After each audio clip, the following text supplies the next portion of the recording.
बोलिए सतगुरुदेव की जय। प्रिय बंधुओं व धर्म प्रेमी सज्जनों, आज सतगुरु कबीर साहेब की मूल ग्रंथ बीजक से 22वीं रामायणी का सहज हिंदी अर्थ बताने जा रहा हूं। बड़ी ही अद्भुत ये ज्ञान है। जो व्यक्ति इसको पूरा सुनेगा वीडियो को, वह ईश्वर सत्य को समझ लेगा। बिल्कुल कबीर साहब सहज भाषा में समझाने का प्रयास कर रहे हैं। उतनी बड़ी बात को छोटे में कहने का प्रयास कर रहे हैं और कह रहे हैं जो व्यक्ति समझ में जिसकी आ जाएगी वह कर्म जाल से निकलकर परमात्मा के पास पहुंच जाएगा। आइए क्या है बताती है 22वीं रामायणी में। अलख निरंजन लखे न कोई, जेहि बंधे बंधा सब लोई। जेहि झूठे सब बंधु आयाना, झूठी बात साच कै माना। धंधा बंधा किन्ह व्यवहारा, कर्म विवर्जित बसै निनारा। खट आश्रम छव दर्शन के ना, सट रस बास खट सटय वस्तु चिन्हा। चार वृक्ष सौ सखा बखानी, विद्या अनगिनत गणय न जानी।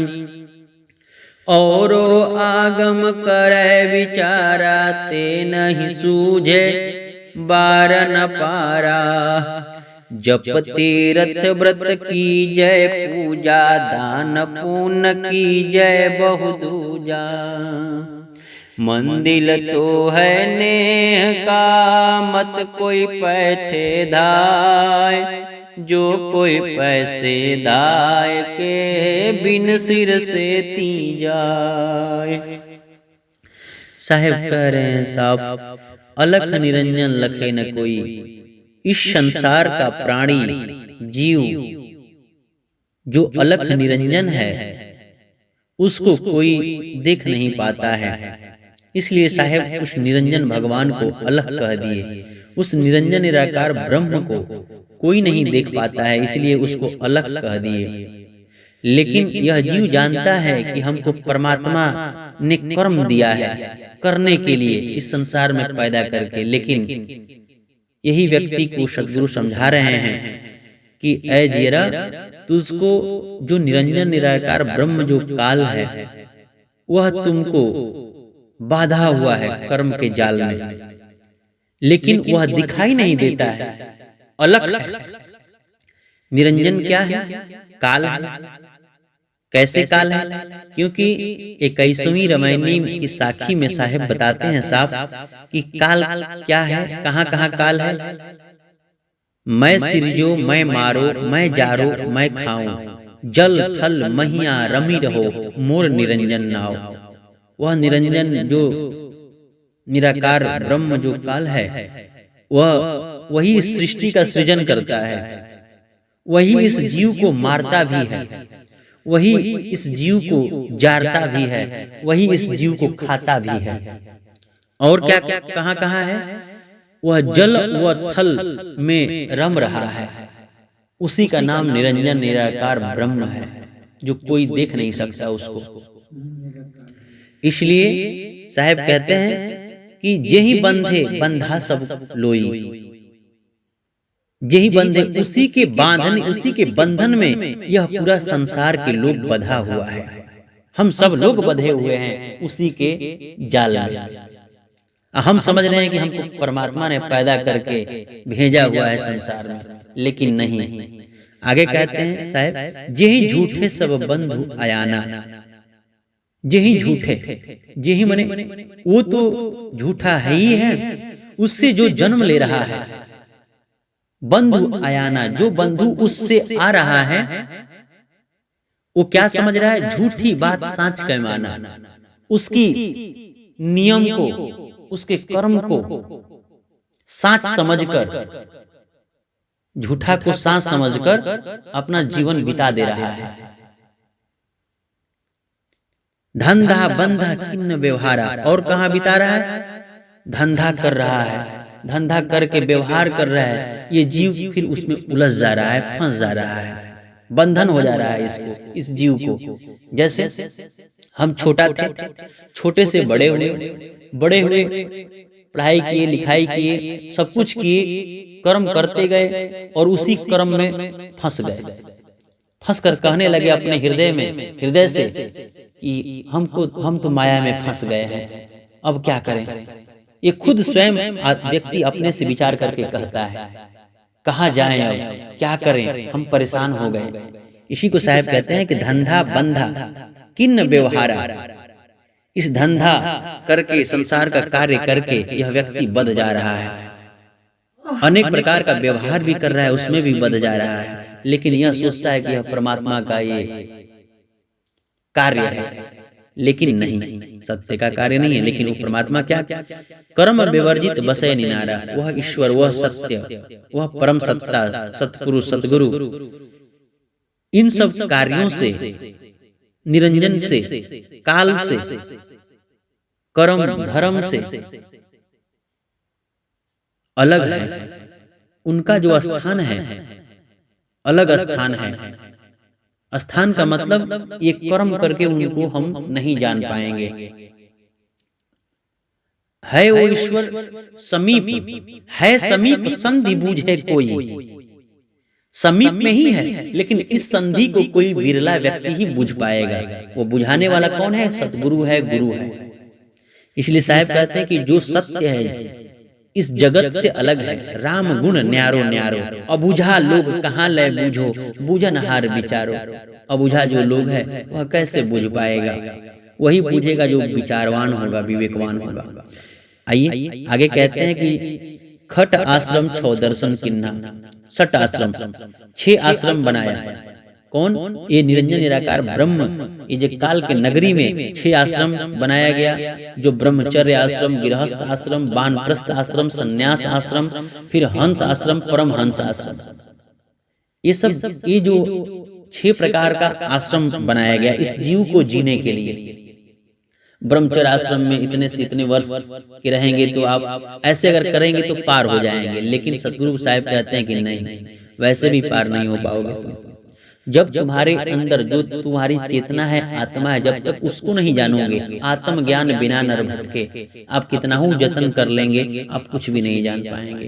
क्योंकि एक ही वो परमात्मा के पास, सत्य के पास जाने के लिए एक ही दरवाजा है, वह आत्मा।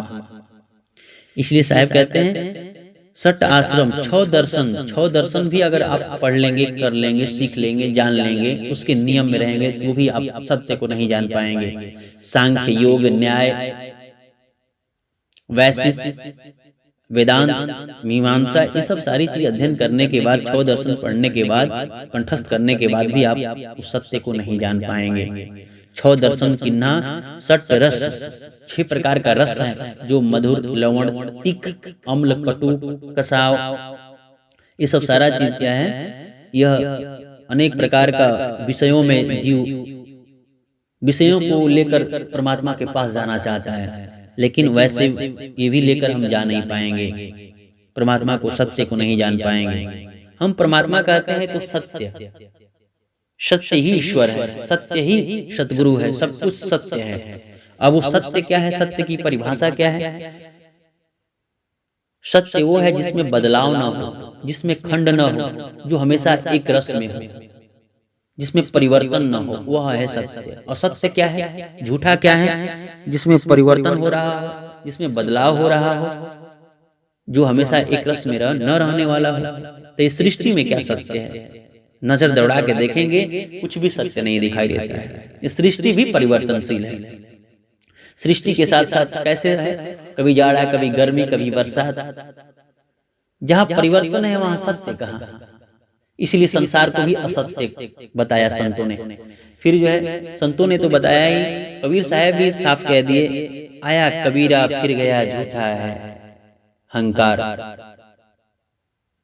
यह संसार जो झूठा है, यह संसार काल का देश है। फिर इसलिए जहां असत्य है वहां परमात्मा नहीं हो सकता, सत्य नहीं। जहां असत्य है वहां संसार है। इसलिए जब तक संसार की समाप्ति नहीं होगी तब तक हम सत्य को नहीं जान पाएंगे। वह केवल अपने घट के अंदर कस्तूरी कुंडल बसे मृग ढूढ़े बनमाही, ऐसे घट घट राम है दुनिया जानत नाही। साफ शब्दों में सदगुरु कबीर साहब बताने का प्रयास करते हैं। और क्या करता है यह जी, 4 वृक्ष 100 सखा बखानी, और इस संसार में 4 वेद बना, 6 शास्त्र बना, तमाम प्रकार का वेद बानी बनी, जो इनको अध्ययन करके पढ़ के हम सत्य को जान लेंगे, हम मृत्यु पे विजय प्राप्त कर लेंगे, जन्म मरण से मुक्त हो जाएंगे।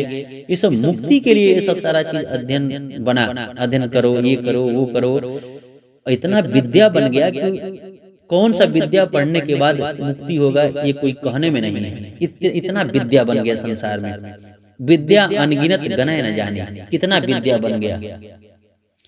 औरो अगम करे विचारा, और व्यक्ति एक से एक संसार में हुए जो अगम विचार किए, और इसके आगे जाने, और इसके आगे जाने, क्या जाने, कुछ नहीं जाने।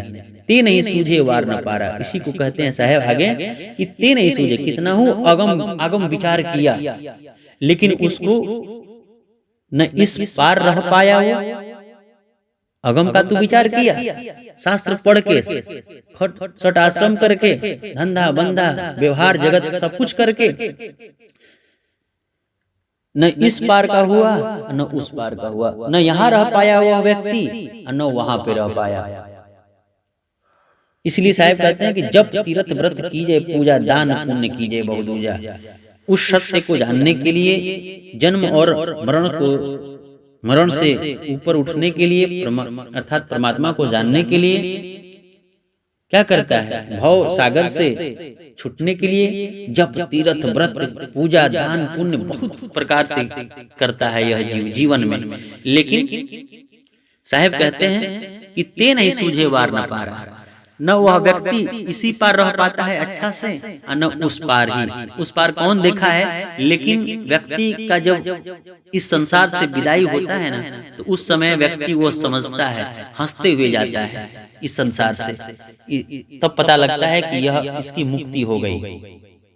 इसलिए साहब कहते हैं कि जब तू आया जगत में जग हंसे तू रोए, ऐसी करनी कर चलो तू हंसे जग रोए। ऐसा कौन सा करनी है, तू हंसते हुए जाओगे और तुम्हारे लिए संसार रोएगा। अगर आप कर्म भी करते हैं संसार में, अगम विचार भी करते हैं खूब, तो आप अंतिम समय में प्राण निकलेगा ना, तो शरीर में बड़ी पीड़ा होगी, कष्ट होगी, रोएंगे आप, लेकिन अंतिम समय में वह हंसने की बात है। ऐसी करनी कर चलो तू हंसे जग रोए। तो हंसते हुए कौन सा संसार का ऐसा कर्म है कि आप कर्म करेंगे तो हंसते हुए जाएंगे, प्राण निकलेगा। तो कोई ऐसा संसार का कर्म नहीं है इस संसार का कर्म करने के बाद आप जो है हंसते हुए जाएंगे। केवल है तो क्या, वह भक्ति है, सुमिरन है, गुरु भक्ति है, सेवा है।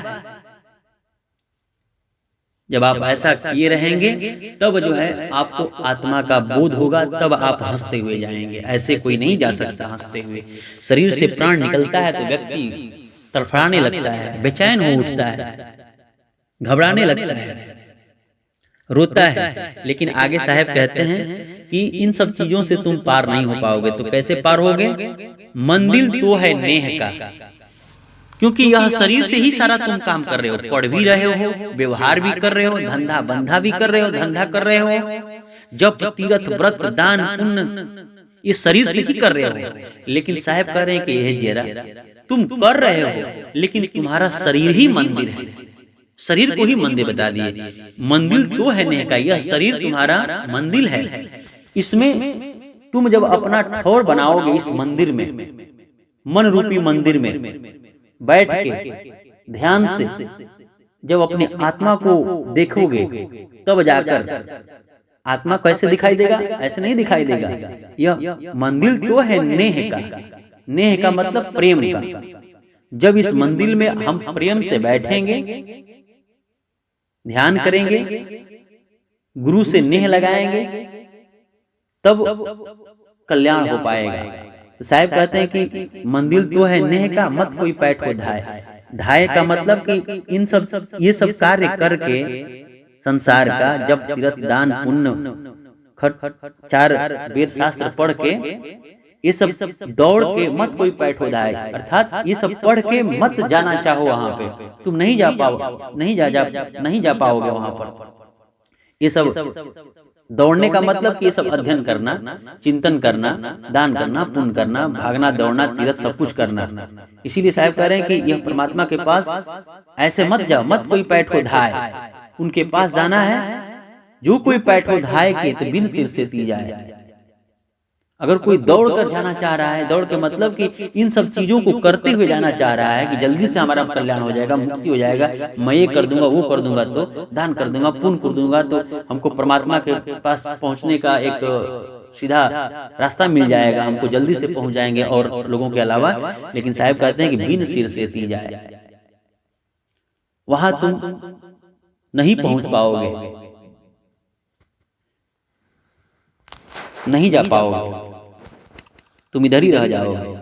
इसलिए यह मंदिर नेह का है, प्रेम का है, श्रद्धा का है। इसमें आत्मा का जब ज्ञान करोगे, प्रेम में अपने अंदर दया, क्षमाशील, संतोष रखकर, तब जाकर जो है आपका कल्याण होगा। इस वाणी का अर्थ यही हुआ। बोलिए सतगुरुदेव की जय।